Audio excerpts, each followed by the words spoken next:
Et toujours avec beaucoup de bonheur d'être en votre compagnie. 7h45 exactement. Eh bien, c'est notre rendez-vous. Sud Radio vous explique. Nous allons parler de l'inflation. Nous l'avons subi de plein fouet en 2023. Que nous réserve-t-elle en 2024? Je vous propose d'accueillir pour en parler Grégory Carré, qui est directeur de l'Observatoire de la consommation à UFC Que Choisir. Bonjour, monsieur Carré. Bonjour. Et tous mes vœux de bonne année de la part de toute l'équipe de Sud Radio. Merci, et à tous les auditeurs également, très bonne année. Alors c'est quand même une bonne nouvelle en ce début d'année, puisqu'on va parler de l'inflation. Oui, c'est vrai que le mot bonne nouvelle et inflation, ça peut paraître antinomique, mais c'est vrai que l'inflation avait atteint à peu près 6,3% sur un an début 2023. Elle a ralenti pour s'établir à 3,5% en novembre. Là, normalement, le ralentissement devrait se poursuivre en 2024 pour atteindre 2,6% en juin prochain sur un an. Avez-vous les mêmes chiffres que ceux que j'ai retrouvés? Nous, on évalue l'inflation à des niveaux un peu plus élevés, et même l'INSEE, vous savez, elle a plusieurs, l'INSEE, l'Institut national de la conjoncture, a plusieurs indices, et il y en a un qu'elle est obligée de calculer, c'est l'Europe qui lui impose de le calculer, qui est beaucoup plus élevé que celui qu'elle a l'habitude de calculer. Par exemple, au pic de l'inflation, l'INSEE, avec son indice national, a communiqué du 6, et au niveau européen, elle devait plutôt communiquer sur du 7%. Wow. Donc il y a des chiffres différents qui circulent, et actuellement, alors c'est vrai que l'indice national est autour de 3,5%, alors ça englobe l'ensemble des produits et services, mais l'indice harmonisé qu'elle doit calculer pour l'Union européenne est plutôt à 4%. Donc vous voyez, on a déjà des sons de cloche un peu différents. Nous, on l'évalue quasiment à 5% aujourd'hui, avec toujours l'alimentaire qui reste très très élevé. On est à quasiment 10% de hausse toujours sur un an. Ah ouais, c'est énorme. Et l'énergie qui coûte toujours très cher. Malgré la baisse du carburant, on a vu qu'il y avait quand même une petite baisse depuis... Oui, c'est vrai. Alors déjà, faut en trouver. il y a des pénuries sur l'essence qui commencent à se constater. Et pourquoi d'ailleurs, on le sait ou pas, Grégory Carré?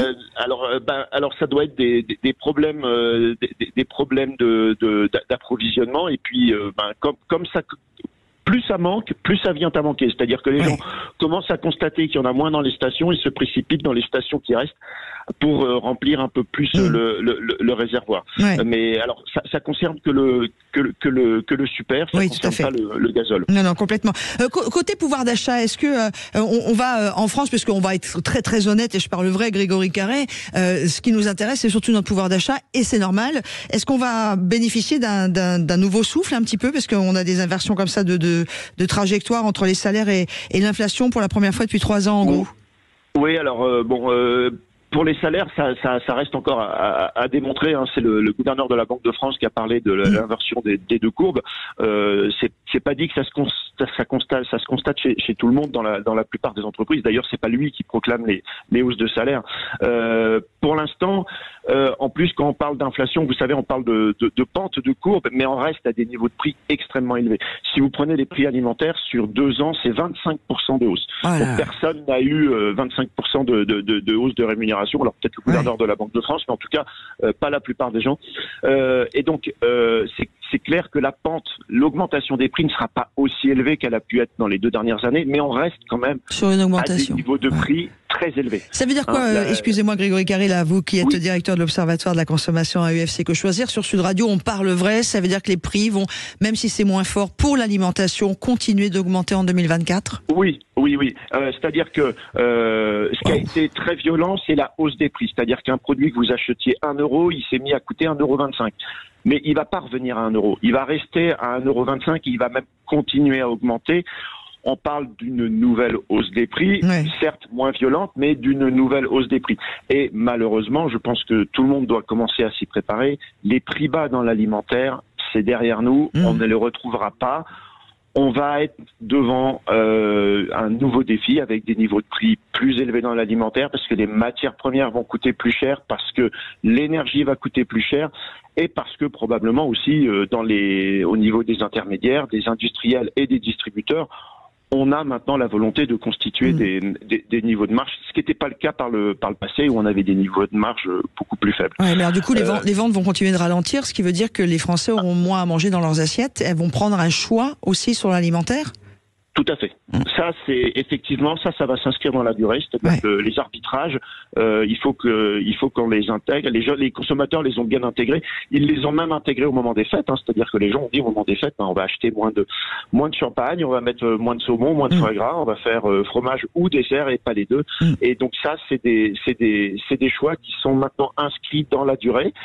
Ce qui veut dire aussi qu'on risque d'avoir un contre-coup en termes d'économie, parce que les gens sont en train de faire des renoncements. On parle de l'alimentaire, mais les gens nous expliquent très clairement dans les études qu'ils renoncent de plus en plus à des sorties, que quand ils partent en vacances, c'est moins longtemps et moins loin. Et pour même l'équipement de la maison, on y regarde à 2 fois avant de renouveler son électroménager. D'ailleurs, l'électroménager, lui, connaît des hausses de prix. Peut-être, voilà, c'est-à-dire que 2024, ça va pas être peut-être sur les mêmes pans de la consommation qu'on va constater des hausses de prix, mais on va en constater, et certaines très violentes. On en a parlé, les assurances par exemple. Oui, tout à fait. Les assurances de l'habitation, parce qu'il y a des taxes pour qui ont augmenté, et aussi parce qu'il y a des dommages climatiques et donc il y a des remboursements qui doivent être consentis, donc les primes vont augmenter. La santé, on n'en parle pas, mais les assurances santé, c'est quasiment 10%. Tout ce qui est complémentaire santé, oui, tout à fait. Auto aussi, effectivement. Donc, voilà. Bon, pour conclure, malheureusement, Grégory Carré, vous n'êtes pas de bonnes nouvelles ce matin. Ce n'est pas vous qui n'êtes pas de bonne compagnie, mais je vais vous dire au revoir parce que ça. Oui, je suis navré. Voilà. Non, mais on parle vrai, il vaut mieux, même si je le fais avec un peu de sourire. Mais merci de cette transparence sur cette inflation 2024 qui va encore ponctuer notre porte-monnaie. Bonne journée à vous, Grégory Carré. Très, très bonne journée. Et au bonheur de vous retrouver. Au revoir.